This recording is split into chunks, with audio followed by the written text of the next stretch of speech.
শুধু একটা জায়গায় আল্লাহর হাবিব খুবই রাগান্বিত হয়ে বলেছিলেন, আল্লাহুম্মা ইমলা বুতুনা হাউলাইল কাফারা বিন্নার। আল্লাহ, যেই ইহুদি গোষ্ঠীর কারণে আমি নবী আজকে নামাজ পড়তে পারি নাই, এদের কবরগুলাকে আর পেটগুলাকে, ঘরগুলাকে তুমি আগুন দিয়ে ভরে দাও। বলেন আল্লাহু আকবার। চিন্তা করেন, আল্লাহ তাআলা তৎক্ষণাৎ নবীজিকে জানাইলেন, নবী, আজকে আপনি আহজাবের এই প্রান্তে, খন্দকের এই প্রান্তে, যারা মদিনায় গিয়েছেন আপনারা দেখবেন, খন্দকের প্রান্তে অনেকগুলো মসজিদ আছে। সাবউ মাসাজিদ বলা হয়, 7টা মসজিদ আছে এখানে। ছোট ছোট করে মসজিদ করা আছে। কে কে দেখছেন দেখি? একজনও দেখেন নাই? মাশাআল্লাহ। 2 জন হাত তুলছে, মাশাআল্লাহ। 3 জন হাত তুলছে, মাশাআল্লাহ, মাশাআল্লাহ, আলহামদুলিল্লাহ, হাত নামা। এই তো মাশাআল্লাহ, আরো অনেকে দেখছেন। ছোট ছোট দেখবেন মসজিদ করা আছে। অবরুদ্ধ করে রাখার কারণে নবীজি সাল্লাল্লাহু আলাইহি ওয়াসাল্লাম নামাজ পড়তে পারেন নাই। আল্লাহর নবী সাল্লাল্লাহু আলাইহি সাল্লাম ওই মুহূর্তে ঠিক আল্লাহর কাছে বলেছিলেন, আল্লাহ, যাদের কারণে নামাজ পড়তে পারি নাই তাদের ঘরগুলাকে আগুন দিয়ে ভরে দিও, কবরগুলাকে আগুন দিয়ে ভরে দিও, পেটগুলাকে আগুন দিয়ে ভরে দিও। নবীজি সাল্লাল্লাহু আলাইহি ওয়াসাল্লাম তায়েফের প্রান্তে রক্তাক্ত হয়েও বদদুয়া করে নাই। ফেরেশতারা এসে বলেছে, নবী বদদুয়া করেন। আল্লাহর নবী বলেছিলেন, আমি বদদুয়া করার জন্য আসি নাই, ইন্নী লান উবআস লাআন, বদদুয়া দেওয়ার জন্য আমি নবী আসি নাই। বুইসতু লিউতাম্মিমা মাকারিমাল আখলাক, আখলাককে পরিপূর্ণ করার জন্য এসেছি। আল্লাহর নবী বদদুয়া করে নাই, একটা বারের জন্য নবীজি বদদুয়া দেন নাই। তায়েফের প্রান্তে রক্তাক্ত হয়ে নবীজি বদদুয়া দেন নাই। দারুন নাদওয়াতে নবীজিকে হত্যা করার ষড়যন্ত্র করেছে, আল্লাহর নবী বদদুয়া দেন নাই। সবশেষে নবীজি আমার মক্কা ছেড়ে যখন চলে যাচ্ছেন, মক্কার মাটিগুলা ধরে ধরে নবীজি কেঁদেছে আর বারবার মক্কার কথা স্মরণ করেছে। নিজের জন্মভূমির কথায় নবীজি ভালোবাসায় সিক্ত হয়েছে। কুরআনুল কারীম আল্লাহ রাব্বুল আলামিন জানায় দিলেন, وَإِذْ يَمْكُرُ بِكَ الَّذِينَ كَفَرُوا لِيُثْبِتُوكَ أَوْ يَقْتُلُوكَ أَوْ يُخْرِجُوكَ। ও নবী, তারা আপনাকে বন্দী করে ফেলবে, হত্যা ষড়যন্ত্র করবে, আপনাকে তারা প্রিয় জন্মভূমি থেকে বের করে দিবে। নবীজির আর বুঝতে বাকি নেই, এই মক্কায় আর থাকা যাবে না। তিনি মক্কা ছেড়ে মদিনায় হিজরত করার সময় বারবার পিছনে ফিরে ফিরে তাকিয়েছেন আর কেঁদেছেন, এটা আমার পুণ্যভূমি মক্কা। এই মক্কার মায়ায় নবীজি কেঁদেছিলেন। সুদীর্ঘ 10টা বছরের সবরের মধ্য দিয়ে আল্লাহ রাব্বুল আলামিন নবী করিম সাল্লাল্লাহু আলাইহি ওয়াসাল্লামকে সর্বোচ্চ সম্মানে ভূষিত করে আবার তিনি মক্কাতুল মুকাররমায় নবীকে ফিরিয়ে এনেছিলেন। আল্লাহু আকবার। ইসলামের ইতিহাসের এই হিজরতের ঘটনাটি এত বেশি দামি হওয়ার কারণে, হিজরতের ঘটনাকে কেন্দ্র করেই এই বর্ষটির নাম হিজরি বর্ষ, সানা আল হিজরিয়া। আস-সানা আল হিজরিয়া, হিজরি বর্ষের নতুন একটি বৎসর আমাদের সামনে যখন আসবে, প্রথমেই একটা দোয়া পড়ে এই বৎসরকে সুস্বাগতম জানানো। যদি আপনাদের আরবিতে জানা না থাকে, অন্তত বাংলায় আপনারা দোয়াটা পড়ে সুস্বাগতম জানাবেন। রাসূলের হিজরতের কথা একটু মনে করবেন। রাসূলুল্লাহ সাল্লাল্লাহু আলাইহি সাল্লাম নিজের ভূমি থেকে চলে গেছেন, হৃদয়ের এই কষ্টটুকুন নবীজির কাছে কেমন ছিল একটু চিন্তা করেন। সেই চিন্তা করে যখন আপনি দোয়াটা পড়বেন, অবশ্যই এই বৎসরটাকে যিনি আমাদের জন্য কল্যাণময় বানায় দিবেন তিনি কে?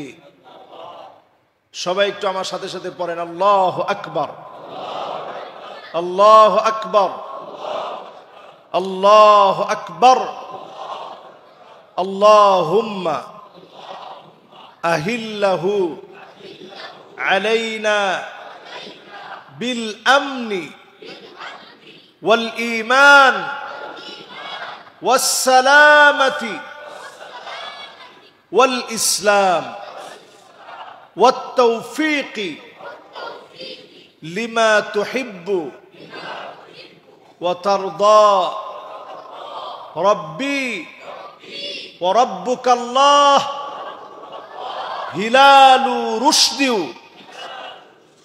ওয়া খায়র। এই ছোট্ট দোয়াটি যদি আরবিতে আপনার মুখস্থ না থাকে, কঠিন মনে হয়, বাংলায় আল্লাহর কাছে বলবেন, আল্লাহ আপনি সবচেয়ে বড়, আল্লাহ আপনি সবচেয়ে বড়, আপনি সবচেয়ে বড়। আল্লাহ আপনি আমাকে নিরাপত্তার চাদরে বেষ্টিত করেন। আল্লাহ আপনি আমাদের শান্তির মধ্যে প্রবেশ করান।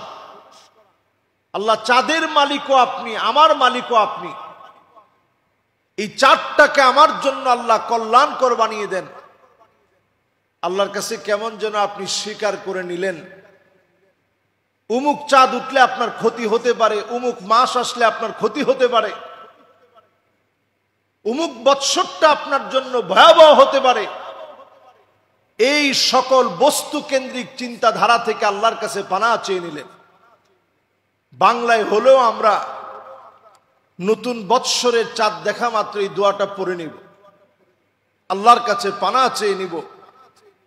সকল রকমের শিরকি চিন্তা ভাবনা, বস্তু কেন্দ্রিক চিন্তা ভাবনা থেকে বের হয়ে আল্লাহ রাব্বুল আলামিনের দিকে যেন আমি আপনি আসতে পারি। এই চিন্তাটা যেন এই বৎসরটা শুরু হয় এই চিন্তা দিয়ে। 31st নাইটে যেভাবে আপনি আনন্দ উৎসব করে একটা বৎসরের অকল্যাণ ডেকে এনেছিলেন, বাংলা নববর্ষের নাম করে হরিণ শাবক, তারপরে বিভিন্ন হুতুম পেঁচা, এগুলো দিয়ে মঙ্গল শোভাযাত্রার নাম করে এরপরে শুরু হয়ে যায় কাল বৈশাখী ঝড়, কি প্রকট আকার ধারণ করে। কিন্তু আরবি একটা বৎসর আসে, আমরা মুসলিম, আমাদের সকল ইবাদত আরবি মাসটাকে কেন্দ্র করে আবর্তন করে ঘুরছে। কিন্তু আমরা মুসলিম কয়জনের আমাদের খোঁজ খবর আছে বলেন? আজকে এই খোঁজ খবর না থাকার কারণে সারা পৃথিবীতে আমরা বড় নির্যাতিত, অধপতিত। সারা পৃথিবীর সমস্ত মানুষের কাছে যদি বর্তমানে প্রশ্ন করা হয়, আপনি বেশি দূরে যাওয়া লাগবে না, গুগলে প্রশ্ন করেন সবচেয়ে নির্যাতিত কারা, উত্তর আসবে মুসলমানেরা। চ্যাট জিপিটিতে গিয়ে আপনি প্রশ্ন করেন সবচেয়ে নির্যাতিত কারা, উত্তর আসবে মুসলমানেরা। আজকের দিন পর্যন্ত আপনি তাকিয়ে দেখেন 2 কোটি মুসলমান এখন সারা দুনিয়ার ভিতরে মার খাচ্ছে। মুসলমানদের ভাগ্যের পরিবর্তন হয় নাই। সারা দুনিয়ার ভিতরে 20 কোটি মুসলমান ঘর ছাড়া হয়ে গেছে, শরণার্থী হয়ে গেছে। বিভিন্ন শরণার্থী ক্যাম্পে ক্যাম্পে মুসলমান ঘুমায় আছে। ফিলিস্তিন ট্র্যাজেডিতে বিগত 1 বছরে 40,000 শিশু বাচ্চা তার মা তার বাবাকে হারিয়ে ফেলেছে। 68,000 আল্লাহর গোলাম আল্লাহর ডাকে সাড়া দিয়ে চলে গেছে, শহীদ হয়ে গেছে। লাখের উপরে মানুষ, কেউ হাত নাই, কারো পা নাই, কারো চোখ নাই, অঙ্গহানি হয়েছে, আহত হয়েছে, বড় ধরনের ইনজুর হয়ে আছে। ঠিক সেই মুহূর্তে এখন নতুন করে ইরানের সাথে যে সংঘাত, ইরান এবং ইসরায়েলের যে যুদ্ধ এখন আবার শুরু হয়েছে, এটা স্বাভাবিক বিষয় না। ইসরায়েল এর পরেই হাত দিবে লেবাননের দিকে, হাত দিবে ইয়ামানের দিকে, ইসরায়েল হাত দিবে তুরস্কের দিকে, এরপরে হাত দিবে পাকিস্তানের দিকে, এরপরে হাত বাড়াবে আফগানিস্তানের দিকে, এরপর হাত বাড়াবে আমার ভূখণ্ড বাংলাদেশ সহ মিডল ইস্টের আর বাকি যে কয়টা দেশ আছে যাদেরকে ইসরায়েল তেমন কিছু মনে করে না, যাদেরকে বন্ধু বলে জানে, তাদের দিকে হাত বাড়াবে। দুবাই, সৌদি সহ এই দেশগুলোর দিকে ইসরায়েল হাত বাড়াবে। একের পর এক যখন তারা দুঃসাহস দেখাবে, সর্বশেষ আল্লাহ রাব্বুল আলামিন এই জমিন থেকে ইহুদিদেরকে সমূলে আল্লাহ তাআলা মূলোৎপাটন করবে। আল্লাহু আকবার। এর আগ পর্যন্ত ইহুদিরা শেষ হবে না, এর আগ পর্যন্ত তারা নিঃশেষ হবে না, তাদের চক্রান্ত চালিয়ে যাবে। নবীজি যখন হিজরত করে মদিনায় গেলেন, প্রথম গিয়ে বনি কুরাইজা, বনি নদর, বনি কায়নুকা, তিনটা ইহুদি গোত্রের সঙ্গে নবীজি ডেকে তাদের সঙ্গে কথা বললেন। একটার নাম বনি নদর, বনি কুরাইজা, বনি কায়নুকা। এই তিন গোত্রের সঙ্গে নবীজি আদর করে ডেকে বললেন, ভাই তোমরা আহলে কিতাব, কিতাবের অনুসারী, তো তোমাদের সঙ্গে তো আমাদের দূরত্ব খুব একটা বেশি না। তোমাদেরকে কেউ যদি আঘাত করতে আসে, আমরা মুসলমানরা তোমাদের জন্য ঢাল হয়ে দাঁড়ায় যাব। আর যদি তোমাদেরকে কেউ মারতে আসলে আমরা যেমন দাঁড়ায় যাব, আমাদেরকে কেউ আঘাত করতে আসলে তোমরা দাঁড়ায় যাবে। সর্বপ্রথম গাদ্দারি শুরু করেছে ইহুদিরা। এই বনি নদর, বনি কুরাইজা, বনি কায়নুকা রাসূলের সাথে সেই কমিটমেন্ট তারা ধরে রাখে নাই, গাদ্দারি শুরু হয়ে গেছে। নবীজি সাল্লাল্লাহু আলাইহি ওয়াসাল্লামকে তারা একের পর এক কষ্ট দিয়েছে। সবশেষে নবীজি সিদ্ধান্ত নিয়ে তাদেরকে বলছে, তোমরা খায়বার প্রান্তে থাকো। খায়বার প্রান্তে থেকেও যখন মুসলমানদের বিরুদ্ধে চক্রান্ত করছে, হযরত ওমর ফারুক রাদিয়াল্লাহু তাআলা আনহুর জামানায় ওমর ফারুক রাদিয়াল্লাহু তাআলা আনহু বললেন, খায়বারেও তোমাদের থাকার কোনো সুযোগ নাই, বের হয়ে চলে যাও। কারণ এইখানে বসেও তোমরা ইসলামের বিরুদ্ধে, মুসলমানদের বিরুদ্ধে ষড়যন্ত্র করছো। তারা চলে গেল। মুসলিম ইতিহাসে যে সমস্ত শাহাদাতের ঘটনা আমাদের হৃদয়ের ভিতরে এখনো দাগ কেটে আছে, হযরত ওসমান রাদিয়াল্লাহু তাআলা আনহু কোরআন তেলাওয়াত করতেছিলেন, সেই সময়ে আব্দুল্লাহ বিন সাবার নেতৃত্বে হযরত ওসমান রাদিয়াল্লাহু তাআলা আনহুকে আক্রমণ করা হয়েছিল। কোরআন তেলাওয়াত অবস্থায় ফিনকি দিয়ে ওনার রক্তগুলা কোরআনের পৃষ্ঠার মধ্যে গিয়ে লেগেছে। তারপর হযরত ওসমান শহীদ হয়েছে। আল্লাহু আকবার। আপনি উজবেকিস্তানে যান, এখনো সেই কোরআনটা পৃষ্ঠা আকারে আছে। হযরত ওসমানের তেলাওয়াতের সময় রক্তগুলা ছিটকে গিয়ে লেগেছে। মুসলিম ইতিহাসের প্রত্যেকটি ঘটনার পিছনে আপনি তাকায় দেখেন, ইহুদিরা একটার পর একটা চক্রান্ত চালায় যাচ্ছে। বর্তমান পৃথিবীর পিআরসি জরিপ বলছে, এখন পৃথিবীতে যেই ধারাবাহিকতা চলছে, 2050 পর্যন্ত এই ধারাবাহিকতা যদি বজায় থাকে, সবচেয়ে বেশি হবে মুসলমানদের সংখ্যা। বলেন আল্লাহু আকবার। এটা তাদের কাছে একটা আতঙ্কের বিষয় যে মুসলমানদের সংখ্যা সবচেয়ে বেশি হবে। এই আতঙ্ক থেকেই ইহুদিরা তাদের তালমুদের ভবিষ্যৎবাণী অনুযায়ী 80 বছরের বেশি ইহুদিরা কোথাও স্টে করতে পারে নাই। এজন্য তারা তড়িগড়ি করে মুসলমানদের ভূমি দখলে তারা নেমে পড়েছে। আলহামদুলিল্লাহ, ইরান ঠিক এই মুহূর্তে 1500 কিলোমিটার দূর থেকে আক্রমণ করতে সামান্য তারা ভয় পাচ্ছে না। পারস্যের ইতিহাস তারা ধরে রাখার জন্য তাদের ঈমান দীপ্ত বলিয়ান কণ্ঠস্বর সহ তারা আক্রমণ চালিয়ে যাচ্ছে। এজ এ মুসলিম হিসেবে ইরানকে অনেকে একেবারে নট আউট করে দেয় যে তাদের আকীদা ভালো না, বিশ্বাস ভালো না।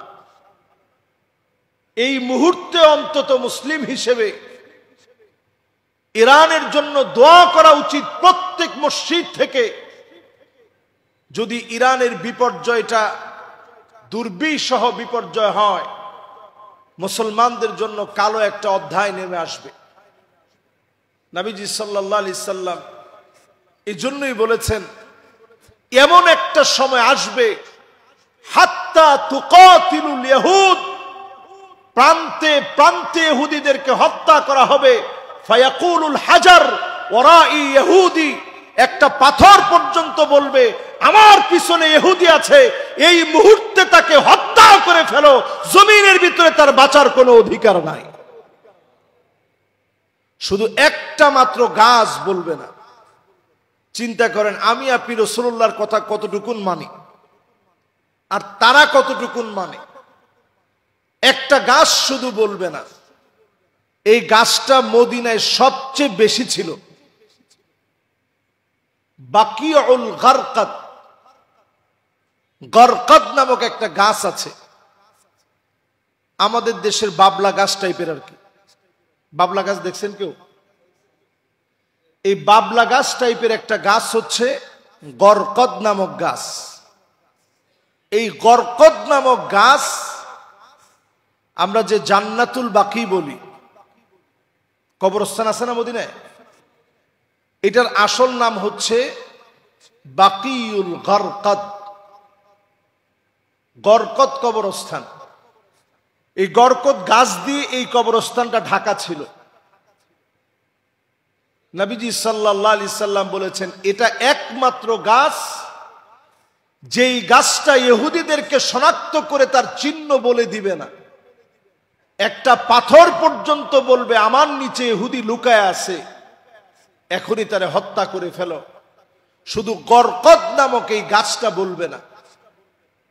আপনি একটু হিসাব মিলায় দেখেন, বিলিয়ন বিলিয়ন মার্কিন ডলার খরচ করে ইসরায়েল তার রাস্তা ঘাটে সমস্ত জায়গায়, যে সমস্ত জায়গায় সিকিউরিটি বেশি প্রয়োজন, ওইখানে গরকদ গাছ লাগিয়ে তারা একেবারে ভরপুর করে ফেলছে।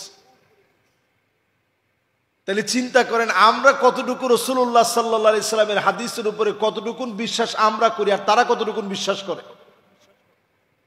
তারা এটা নিশ্চিত জানে। আল্লাহর নবী যেই তো বলছে একটা পাথর পর্যন্ত বলবে ওয়ারাই ইহুদি, আমার পিছনে ইহুদি লুকায় আছে, এই মুহূর্তে তারে হত্যা করে ফেলো। শুধু একটা গাছ বলবে না, ওই গাছের নাম গরকদ। এই জন্য ইহুদিরা বলে এটা শাজারাতুল ইহুদ, এটা ইহুদিদের গাছ। এই গাছটাকে তারা সবচেয়ে বেশি পুরা ইসরায়েল জুড়ে এই গাছটাকে রোপণ করেছে। তাদের ধারণা এই সময় যদি আইসেই যায় অন্তত যেন এই ঝুপঝাড়ওয়ালা গরকতের নিচে আমরা একটু লুকায় থাকতে পারি। কিন্তু তারা বুঝে নাই, রাসূল হাদিসের মধ্যে বলছে ফায়াকুলুল হাজার, পাথর পর্যন্ত বলবে আমার পিছনে ইহুদি লুকায় আছে। আমি তো মনে করি ধুলিবালি পর্যন্ত বলবে আমার উপরে ইহুদি দাঁড়ায় থাকার কোনো অধিকার নাই, আল্লাহর জমিনে 1 ইঞ্চি জায়গা তাদের হবে না। ঠিক কিনা বলে? চিন্তা করেন আরব ভূখণ্ড থেকে তারা যখন বের হয়ে চলে গেছে, হিটলার একাই তাদেরকে হত্যা করেছে। 60 লক্ষ ইহুদিকে মেরে অল্প কিছু ইহুদি রেখে দিয়েছিল। পৃথিবীবাসী যেন ব্লেম দিতে না পারে যে হিটলার এত ইহুদি মারলো কেন। প্রতি মানুষের সফট কর্নার তৈরি হতে না পারে, অল্প কিছু ইহুদিকে রেখে গিয়েছিলেন যারা সারা পৃথিবীর বাজার নিয়ন্ত্রণ করে। এই পৃথিবীতে একটা ইহুদি গোষ্ঠী, নাম রথ চাইল্ড ফ্যামিলি, এই একটা গোষ্ঠী গোটা পৃথিবীর অর্থনীতি নিয়ন্ত্রণ করে। আপনি অবাক হয়ে যাবেন, ব্যাংক অফ দ্য ব্যাংকস, সারা ওয়ার্ল্ডের সমস্ত ব্যাংকিং লেনদেন নিয়ন্ত্রণ করে তারা, ক্রিপ্টোকারেন্সির প্রবর্তক তারা। এই যে এখন মানুষ পকেটের ভিতরে টাকা রাখে না, সব টাকা ক্রেডিট কার্ডের ভিতরে। আপনার কার্ডে করে আপনি সমস্ত টাকাগুলা বহন করছেন। এই পদ্ধতির আবিষ্কারক হচ্ছে তারা। মুসলমানের সব সম্পত্তি নিয়ে তারা মুসলমানকে হাওয়া দিয়ে দিয়েছে। হাওয়ার উপরে দুনিয়া চলতেছে। আপনি তাকায় দেখবেন সমস্ত বিপর্যয় পৃথিবীতে যা আসছে, এদের হাত ধরেই পৃথিবীতে বিপর্যয়গুলো আসছে। যুগে যুগে এই বিপর্যয়গুলো তাদের হাত দিয়ে আসছে। এখনো যদি আমরা মুসলমানেরা সজাগ না হই, মুহররম মাস আসার আগে মুসলমানদেরকে বলতে চাই, অন্তত আমরা যারা অনেক দূরে, হাজার হাজার কিলোমিটার দূরে বসে আছি, আপনি রাসূলুল্লাহর উম্মত, রাসূলের কয়টা সুন্নত আপনি মানলেন একটু হিসাব করেন। ইহুদিরা যদি এত বছর পরে এসেও তারা তাদের সংস্কৃতি আদর্শ ধরে রাখার জন্য, একটু জায়গা ফিরে পাওয়ার জন্য তারা বলে যে এই পুরা আরবটা তাদের, এই ভূখণ্ড ফিরে পাওয়ার জন্য তারা দিনের পর দিন মুসলমানদের ঘরে বসে মুসলমানদেরকে মারছে। আমাদের ইমানি হিম্মত দুর্বল হওয়ার কারণে আজকে কোনটা ইহুদিবাদী আদর্শ এটা আমরা চিন্তাও করি না। আমরা মুসলমানেরা অনেক সময় দেখবেন এই 2 আঙ্গুল উঁচা করে এখন ছবি উঠাই। এই 2 আঙ্গুল এটা ইহুদিবাদী গোষ্ঠীর অনন্য সিম্বল, শয়তানের সাইন। এটা বাফেলোর 2টা শিংকে এই 2টা আঙ্গুল ইঙ্গিত করে। তারা বাফেলোর পূজা করে। এই পূজা করার ক্ষেত্রে তারা এই 2 আঙ্গুলকে তারা প্রমোট করেছে। বিভিন্ন গায়ক গায়িকা, নায়ক নায়িকা, সেলিব্রিটিদেরকে দিয়ে এই 2টা আঙ্গুলকে তারা প্রমোট করেছে। এই রথচাইল্ড ফ্যামিলি সারা দুনিয়ার দেখবেন পরিচিত যারা আছে তারা দেখবেন 3 আঙ্গুলকে উঠায়। বিভিন্ন দেখবেন রেসলিং খেলার পরে জন সিনা সহ সবাই এই 3 আঙ্গুল উঠায়। এটা তৃতীয়বাদকে প্রমোট করা হয়। মুসলমানদের সন্তান আমরা অনেকে জানি না, আমরাও 3 আঙ্গুল উঠায় ছবি উঠাই, 2 আঙ্গুল উঠায় ছবি উঠাই। চুল কাটার ক্ষেত্রে নবী করিম সাল্লাল্লাহু আলাইহি সাল্লাম বলেছেন একটা স্টাইল আসবে কিয়ামতের আগে, নাম হবে কাজা। সাহাবায়ে কেরাম বললেন, ইয়া রাসূলুল্লাহ, এটা আবার কোন স্টাইল? আল্লাহর হাবিব বললেন, ডানে চুল থাকবে না, বামেও চুল থাকবে না, পিছনেও চুল থাকবে না, সামনের দিকে লম্বা লম্বা চুল থাকবে। আচ্ছা বলেন তো দেখি, এই স্টাইল কি আমাদের বাংলাদেশে আছে? কি পরিমাণ হবে?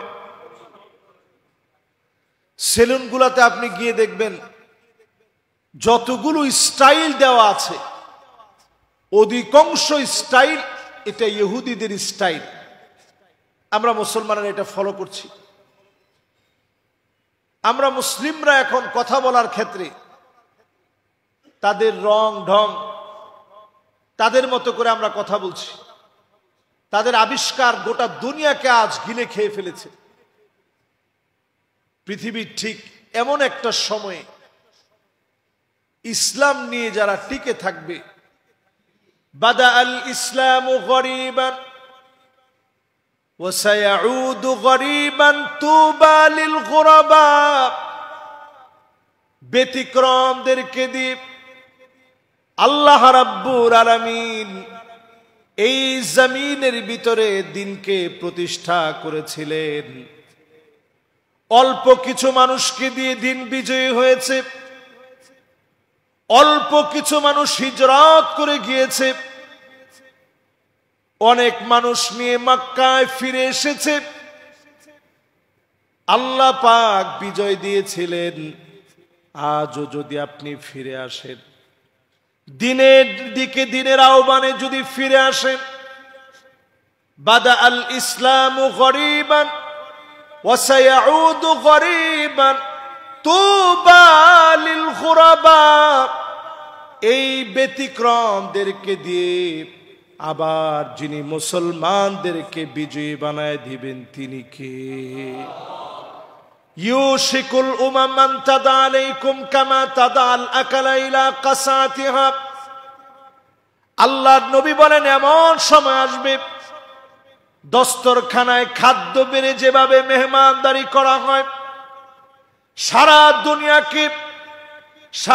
দুনিয়ার ভিতরে ইহুদি গোষ্ঠী এমন হয়ে যাবে, খ্রিস্টানরা এমন হয়ে যাবে, হিন্দুরা এমন হয়ে যাবে, বৌদ্ধরা এমন হয়ে যাবে, সারা দুনিয়ার ভিতরে মুসলমানদেরকে মারবে, সবাই প্রতিযোগিতা লাগিয়ে দিবে সারা দুনিয়ার কে কোথায় মুসলমানদেরকে মারতে পারে।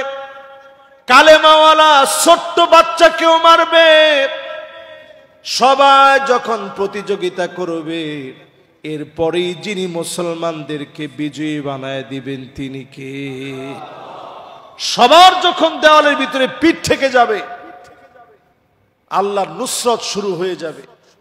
দেওয়ালে পিঠ থেকে যাওয়ার সময় আমার তো মনে হয় আর বাকি নেই। আর কি বাকি আছে মুসলমানদের হাতে? ইরানের পরে যদি তুরস্ক পর্যবসিত হয়, লেবানন, জর্ডান সহ আরব মিডল ইস্টের যারা তাদের বন্ধুবর আছে, এই দেশগুলোও যদি ক্ষতিগ্রস্ত হয়ে যায়, দিন শেষে তো আমাদের কান্নার শেষ নেই, যাওয়ার মতো কোনো জায়গা নাই। সেই দিকে এখন পৃথিবীর হিস্ট্রি হাঁটছে। আল্লাহ রাব্বুল আলামিনের কাছে ঠিক এই সময় আমি আপনি যদি ইমানের উপরে যদি একটু অটুট হতে পারি, মজবুত হতে পারি, ইমানের দাবিতে যদি সত্যবাদী হই, অল্প সংখ্যক লোক দিয়ে আগামীর পৃথিবী আবার মুসলমানদের নেতৃত্ব আল্লাহ তাআলা দান করবেন। বলেন আল্লাহু আকবার। খুব বেশি লোক দিয়ে আল্লাহ তাআলা কখনো মুসলমানদেরকে বিজয়ী করেন নাই। খুব বেশি লোক দিয়ে পৃথিবীতে মুসলমানরা কখনো শাসন করে নাই। কোথাও কোথাও এমন হয়েছে কোনো যুদ্ধই লাগে নাই। ইয়ামানে যখন ইসলাম প্রবেশ করছে কোনো যুদ্ধ লাগে নাই। রাসূল সাল্লাল্লাহু আলাইহি সাল্লামের জন্য প্রশংসা করে গেছেন, আল ইমানু ইয়ামানি, আল ইমানু ইয়ামানিয়ুন, আল ইমানু ইয়ামানি। নবীজি সাল্লাল্লাহু আলাইহি সাল্লাম ইয়ামানিদের প্রশংসা করে বলছেন, ইমান তো ইয়ামানিদের মতো হওয়া উচিত। তাদের ইমানটা কেমন? বিনা যুদ্ধে তারা কালেমা পড়ে মুসলমান হয়ে গেছে। বলেন আল্লাহু আকবার। প্রিয় ভাইরা আমার, আজকে সেই ইয়ামানের অবস্থাও করুণ, ভয়াবহ। মুসলমানদের সেদিকে দৃষ্টিপাত নেই। মুসলমানদের পেট সেখানে পিঠের সাথে লেগে গেছে। চরম দুর্বিষহ অবস্থা ইয়ামানে, অবস্থা ফিলিস্তিনে, সিরিয়ার অবস্থা বিগত 12টা বছর করুণ থেকে করুণ ছিল। আল্লাহ তাআলা এখন কিছু রকম ভালো রাখছেন। তবে এই ভালো বেশি দিন ইসরায়েল থাকতে দিবে না। নতুন করে তারা সংঘাত তৈরি করবে, সিরিয়াকে যেন কোনোভাবে ক্ষতিগ্রস্ত করা যায়। এই দেশগুলোর নাম বারবার আমি বলছি এই জন্যে, কারণ নবীজি সাল্লাল্লাহু আলাইহি সাল্লাম এই দেশগুলোকে বলছে আকরু দারিল মুমিনিন, মুসলমানদের ফাইনালি আবাসস্থল হবে এই ভূমিগুলা। যেহেতু মুসলমানের আবাস ভূমি হবে এই জায়গাগুলো, এইখানেই মুসলমানদেরকে পাওয়া যাবে। মুসলমানরা সব এই জায়গায় মিলিত হবে, হামাগুড়ি দিয়ে হলেও সেখানে চলে যাবে। এটাকে মাহশার ওয়াল মানশার বলা হয়েছে। মুসলমানরা মিলিত হবে, একত্রিত হবে।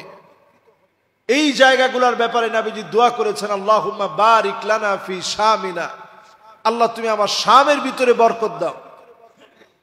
শাম 4টা দেশ নিয়ে, বর্তমান লেবানন, ফিলিস্তিন, জর্ডান, সিরিয়া, এই 4টা দেশ নিয়ে পুরা এই শামটা গঠিত। নবীজি শামের জন্য দোয়া করে গেছেন। এই জন্য ইসরায়েল তার একটাকেও ভালো থাকতে দিবে না।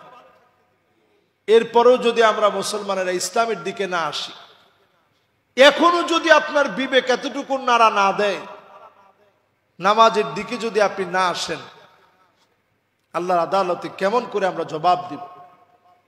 আল্লাহ পাকের কাছে আমরা কামনা করি আল্লাহ তাআলা যেইভাবে যুগে যুগে মুসলমানদেরকে বিজয়ের জন্য প্রস্তুত করেছেন, ইমানি হিম্মত দিয়ে আল্লাহ যেন আমাদেরকেও প্রস্তুত করেন। পড়েন আমিন।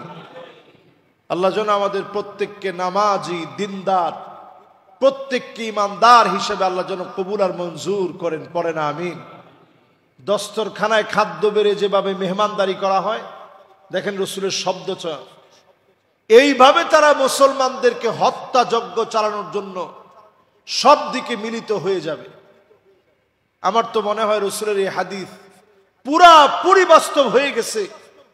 সারা দুনিয়া মুসলমানদেরকে হত্যা করার, হত্যা যজ্ঞ চালানোর, দস্তরখানায় খাদ্য বেড়ে মেহমানদারি করার মতো তারা সব জায়গায় মুসলমানদেরকে মারছে।